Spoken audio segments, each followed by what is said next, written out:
Dans cet épisode de Carnet de route, je me rends dans une contrée du sud de la Chine pour une introduction sur ces feuilles si appréciées en Chine. Je vais également découvrir la vie locale au bord de mer, d'une manière gastronomique, avant de m'aventurer dans les montagnes pour trouver l'arbre source de tout l'été blanc.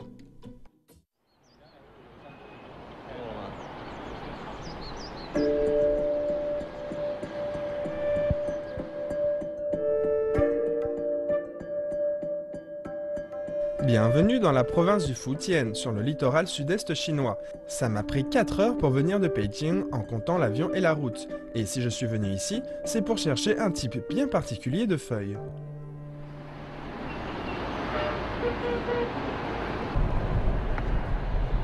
Bonjour et bienvenue à Carnet de route. Cette ville ressemble à n'importe quelle autre, mais c'est en fait la contrée du thé en Chine. Vous voyez tout ça là-bas ? C'est la demeure du thé blanc le plus réputé et prisé de Chine. Ce lieu renferme de véritables trésors. Hormis le thé, il y a des chaînes côtières avec une véritable culture du bord de mer et plein d'autres choses qui valent le détour. Donc suivez-moi dans cet épisode pour découvrir toutes les bonnes choses de cet endroit. Bienvenue à Carnet de route, je suis Tianran et me voici à Fuding.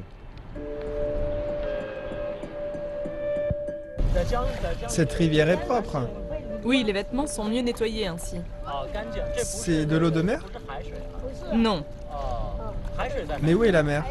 juste en aval.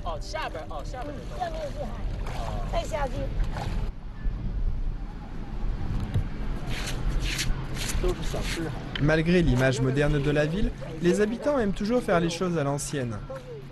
Fuding est une petite ville? Plus ou moins, oui. Peut-on traverser la ville à pied en moins d'1 heure? Oui. Il y a seulement 500 000 habitants.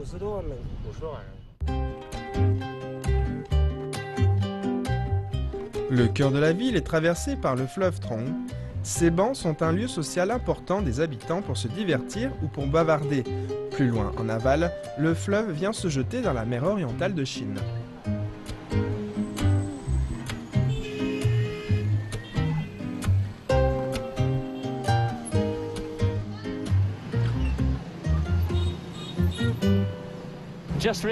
J'ai réalisé qu'il fait très doux en arrivant ici, et je ne suis pas vraiment bien équipé pour ça, donc j'ai dépensé 25 RMB pour m'acheter une bonne paire de tongs.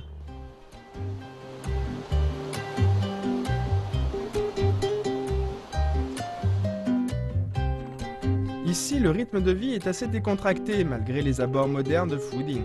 Le week-end, les touristes affluent des villes comme Wenzhou de la province voisine du Zhejiang, située à seulement 1h30 de voiture. Ils viennent pour se rafraîchir et peut-être surtout pour manger les produits de la mer locaux frais et bon marché.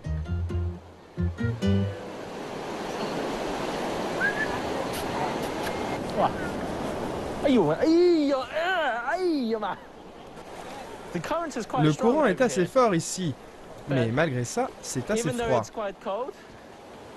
C'est très agréable ici. Je pense que si on nage dans le sens du courant, on finit dans la mer orientale de Chine et on peut alors nager où on veut et même jusqu'à Taïwan peut-être.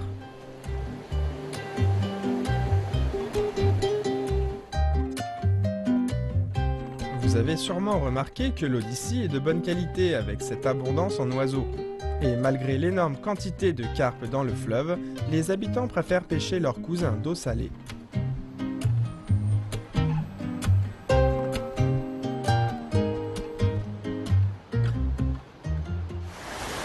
Vous pêchez? Oui. Vous faites une bonne pêche? J'ai rien attrapé. Je viens de tomber sur un pêcheur qui rentrait chez lui.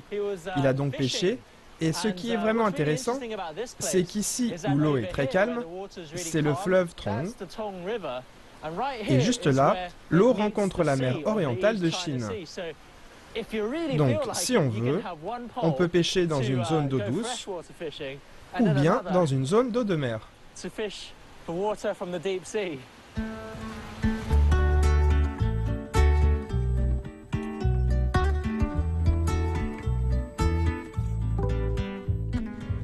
Se promener le long du fleuve permet de pénétrer au cœur de la ville et de ses habitants. L'eau est essentielle dans la vie de cet endroit, et surtout parce qu'après tout, nous sommes dans la contrée du thé.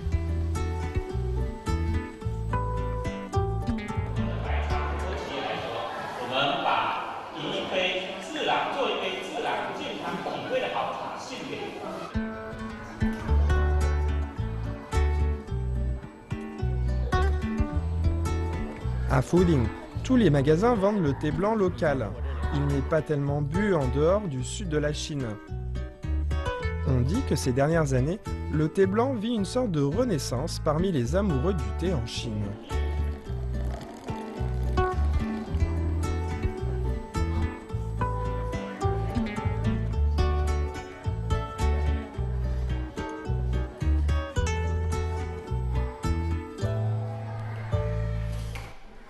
La clé du goût du thé blanc est dans sa transformation.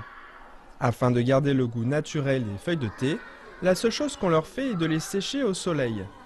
Le résultat est un thé au goût le plus proche possible de son état original.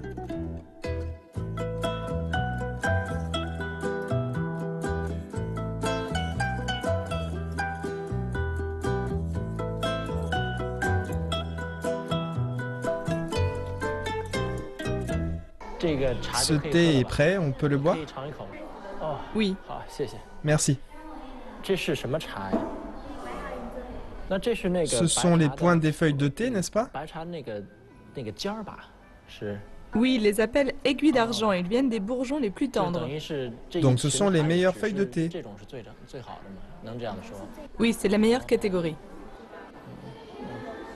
C'est très bon.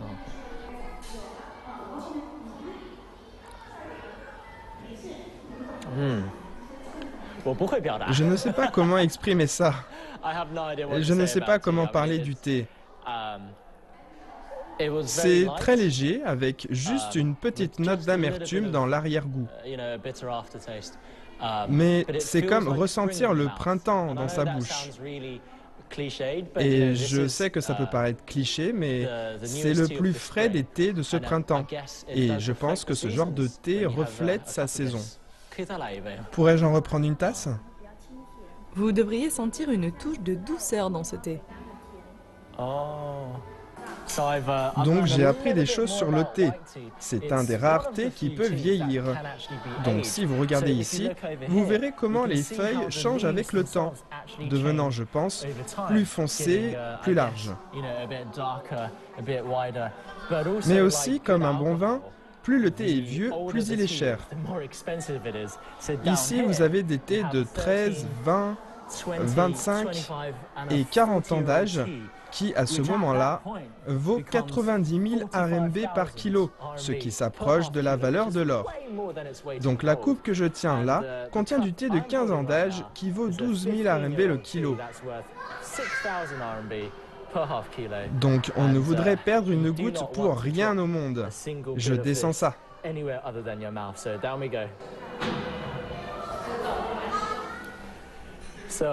Pour être honnête, je ne connais pas grand-chose sur le thé. Mais d'après ce que je sais, il y a 6 grands types de thé en Chine. Hormis le thé vert, le thé noir et le thé rouge, il y a aussi le thé blanc évidemment, il y a le thé jaune et une autre sorte de thé vert. Mais leur principale différence, hormis la variété, est la manière de le transformer. Le thé blanc est probablement traité de la manière la plus originelle, puisque la seule chose qui est faite est de le sécher au soleil.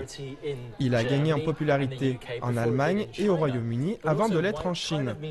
De plus, le blanc est un peu le symbole de la pureté, donc voilà pourquoi le thé blanc a été utilisé comme thé commémoratif du mariage du prince William et Kate. À suivre, amoureux des produits de la mer, préparez-vous. Je vais vous montrer où aller pour festoyer avec les produits les plus frais de la mer sans avoir à se ruiner.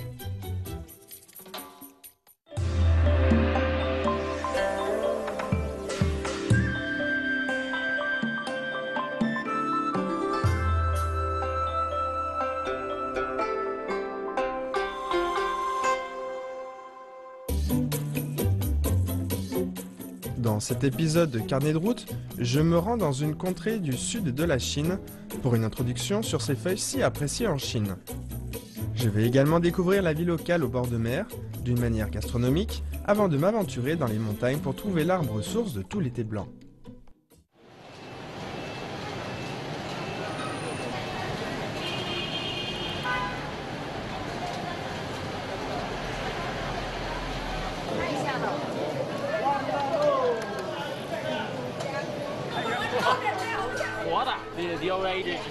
Les vieux adages ont toujours raison. Plus c'est frais, meilleur c'est. Apparemment, c'est encore mieux vivant.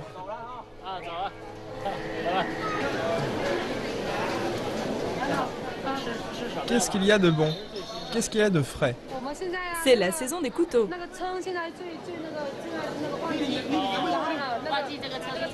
En fait, vu la proximité de la mer, les produits sont quasiment toujours de saison. On les appelle chushui. C'est quoi? Ils grandissent dans les fentes des roches. C'est une spécialité locale. On ne les trouve que vers l'île de Yushan. Cette rue des produits de la mer est l'endroit à aller pour trouver les prises les plus fraîches du jour. Il suffit de suivre l'odeur. Wow.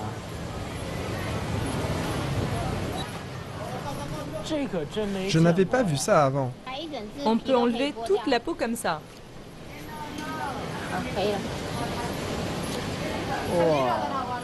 Je ne savais pas que les poissons pouvaient porter une veste.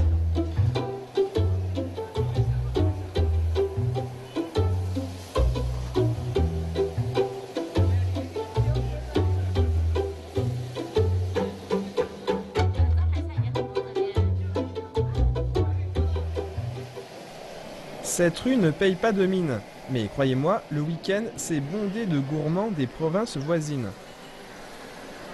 Et pour couronner le tout, les prix sont très corrects et ils cuisinent selon votre goût. Si vous aimez boire, essayez le Huangqiu local, l'alcool jaune qui va très bien avec les produits de la mer. Il a beaucoup d'arêtes? Non, juste l'arête centrale. Ok, bon, je vais prendre celui-là alors.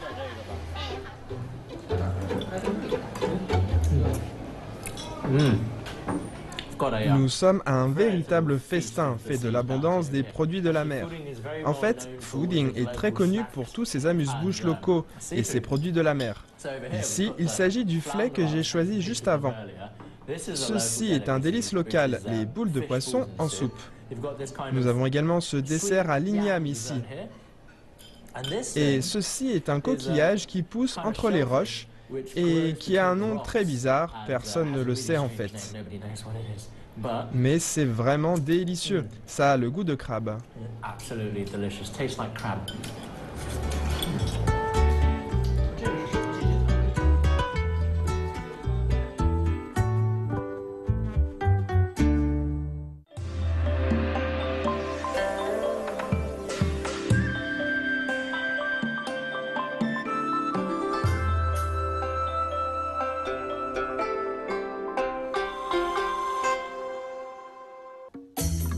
À suivre. Aucune montagne n'est assez haute pour m'arrêter dans ma recherche du thé. Mais je vais rencontrer quelques attractions sur ma route, notamment des grottes, mais aussi un multimusicien et une légende moderne d'une réalisation.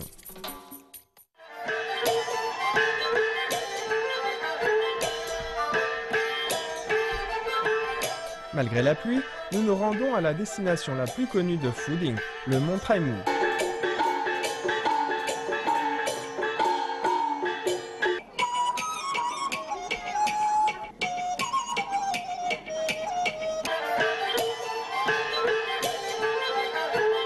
Apparemment, il y a un festival du thé aujourd'hui, et le mont Traimu, où se trouve le premier arbre du thé blanc, est le lieu idéal.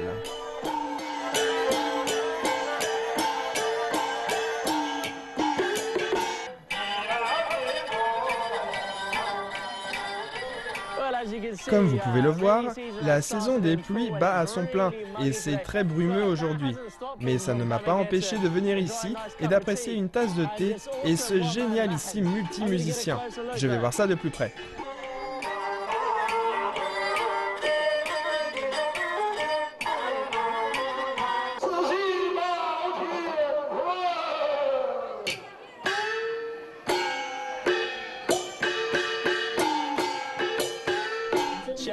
Regardez ça, la précieuse boîte magique.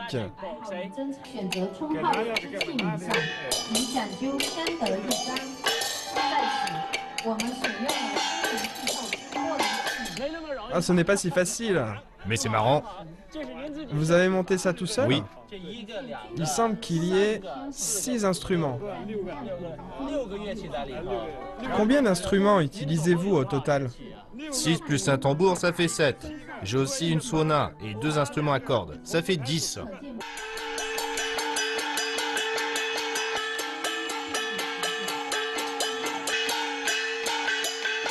Après cette pause thé de bienvenue, c'est l'heure de commencer la grimpette. Les amis, voici le fameux mont Traimu. Il y a les cimes de ce côté, les rivières de l'autre. Quoi? Vous ne voyez rien? De quoi parlez-vous? Venez ici.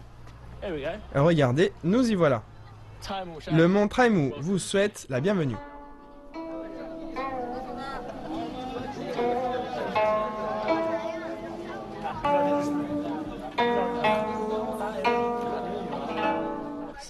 Ces imposantes cimes venues de la terre et montant dans le ciel ressemblent à un groupe d'aras courant à toute vitesse avec leurs robes flottant dans le vent, comme s'ils s'empressaient d'aller au temple du nuage blanc pour un repas. Et voilà pourquoi ces cimes sont appelées les 18 aras courant vers un repas. Quoi? Vous ne voyez pas?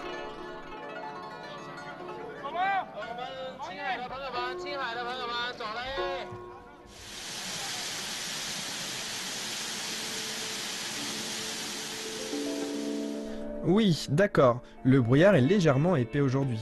Ça veut dire que nous avons plus de temps pour visiter la salle des 500 aras.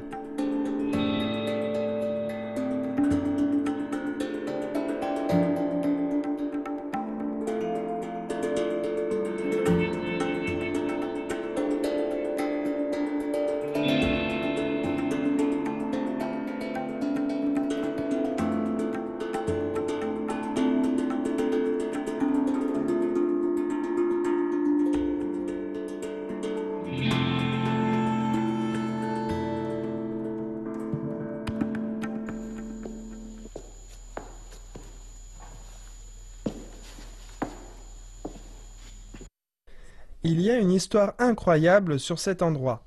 L'idée de construire ce temple est venue du rêve de son fondateur. L'an 2000, le maître Ping Shan a rêvé qu'un bodhisattva l'a imploré de construire cette salle dédiée aux 500 aras. À 70 ans, il est allé plusieurs fois en Birmanie pour se fournir en matériaux dignes d'une telle entreprise. Finalement, en 2005, la construction s'est terminée, avec 500 statues d'Ara à taille humaine, sculptées entièrement à partir du marbre blanc de Birmanie.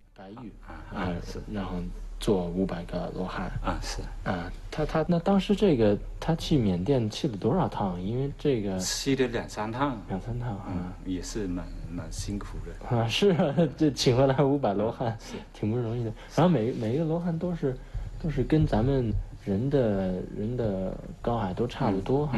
他的雕刻，咱们在这儿雕的还是在那边雕的？在那个贝岸雕的。哦，建这个500罗汉那个也是那个。 全世界或者是全亚洲也是独一无二的，没有这么多的汉百亿的罗汉。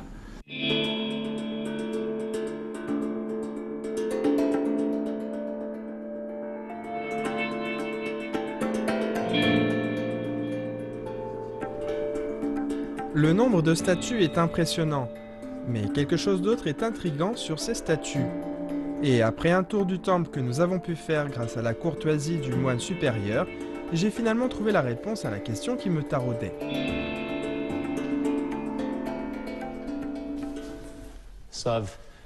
Donc j'ai remarqué quelque chose d'assez intéressant sur les aras. Sur certaines des statues, le front est tout simplement énorme. Il semble comme quasiment une corne. Au début, je pensais que ça voulait peut-être simplement dire que ces gars étaient assez sages parce qu'ils avaient un gros cerveau. Mais après, j'ai compris que la raison pour laquelle ils ont de si grosses bosses est que quand ils se prosternent au sol, ils frappent fort leur tête par terre, et ce pendant de nombreuses années. Donc cela forme naturellement une gigantesque bosse sur la tête. Je me coucherai moins bête ce soir.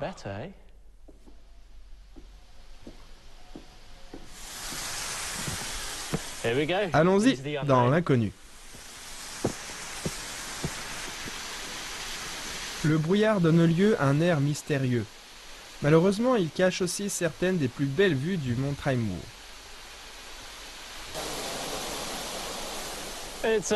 C'est un peu dommage. Nous devrions voir un paysage magnifique ici. J'ai le lac des 9 carpes derrière moi, les chutes d'eau autour de moi, et je devrais pouvoir voir de véritables magnifiques montagnes là-bas. Mais le brouillard est trop épais aujourd'hui. Je vois à peine ma propre main. Mais on n'a pas toute la journée, pas question de rester et d'attendre.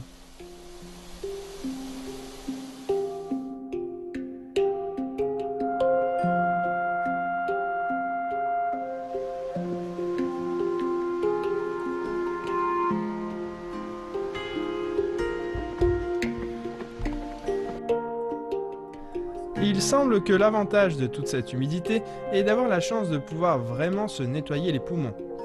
De plus, le fait de ne pouvoir voir loin permet de vous faire apprécier toutes ces petites créatures de la vie.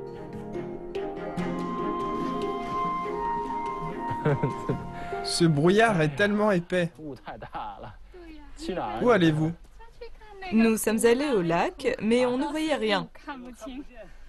Et vous montez quand même? Oui. Mais qu'est-ce qu'il y a à voir? On n'y voit rien. Je ne sais pas, on fait un tour. Ok, je vous rejoins alors.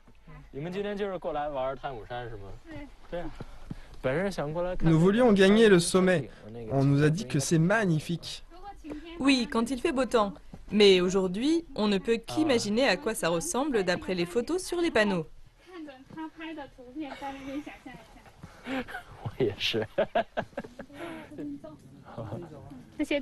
Ce sont toutes des grottes. On a passé des heures à les traverser.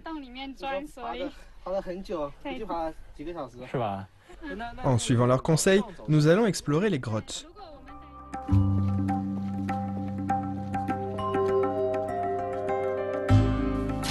Hey, cool. This is a bit of an adventure. C'est un peu l'aventure ici.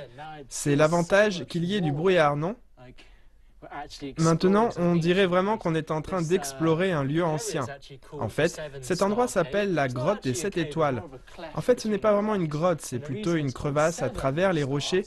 Et elle s'appelle des 7 étoiles parce qu'il y a 7 immenses rochers comme ça qui semblent pouvoir tomber à n'importe quel moment. Donc je crois que je vais me dépêcher de traverser ce passage avant de devenir moi aussi une roche. Vous devriez faire gaffe à votre tête aussi.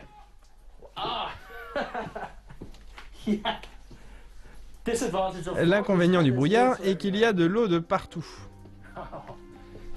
Ça ressemble un peu à Indiana Jones courant à travers une tombe et avec tous les dangers à braver.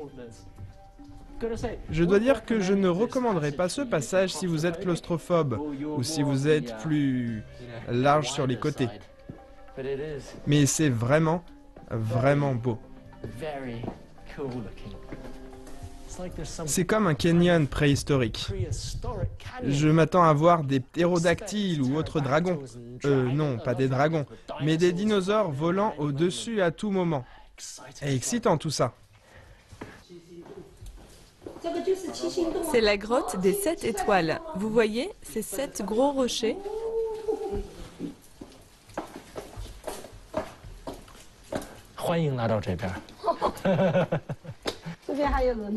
Quand on a commencé cette route, on ne peut s'arrêter. C'est une grotte après l'autre. Ici, je ne sais pas si vous pouvez le distinguer clairement, mais c'est très très dangereux en apparence. Manifestement, ce n'est pas le cas, puisque ce lieu est ainsi depuis, je ne sais pas, une éternité. Mais quand vous venez là-dessous, c'est comme si le monde entier allait s'écrouler sur vous. Apparemment, ces passages ont été formés quand il y a eu des tremblements de terre qui ont créé des crevasses dans la roche et en s'écartant, ces rochers ont commencé à chuter, à descendre ici. Et comme on peut le constater, ils se sont bloqués au-dessus, grâce à Dieu. Mais je ne m'attendais pas à ce genre de milieu. Ton sac est bloqué. Accroupis-toi un peu plus.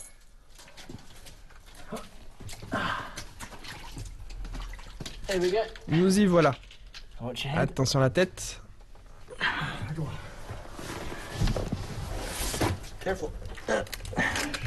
C'est très étroit. J'ai du mal à imaginer la difficulté à construire cet escalier.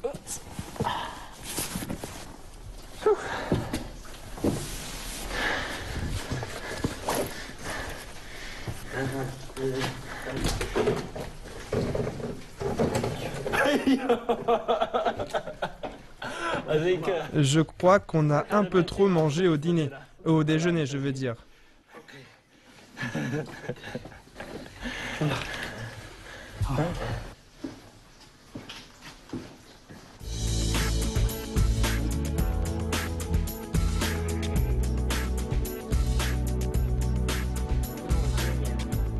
Je crois que je ne suis plus aussi mince que je l'étais.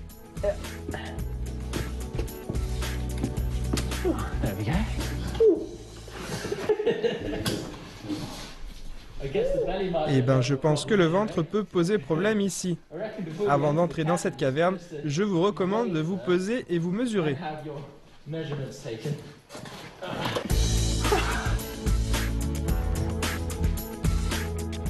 En fait, il y a une raison d'avoir voulu subir tout ça. La chose que nous recherchions nous attendait à la fin de cette grotte. Eh ben, c'était une sacrée aventure, hein? C'est donc la lumière au bout de mon tunnel. Cet arbre est l'arbre qui a engendré tout le thé blanc de Fuding. Et de nos jours, il est un peu devenu le Graal, un lieu de pèlerinage des amoureux du thé. Il reste beaucoup à voir dans le mont Traimu, donc vous pouvez être sûr qu'on sera de retour dans le prochain épisode de Carnet de route.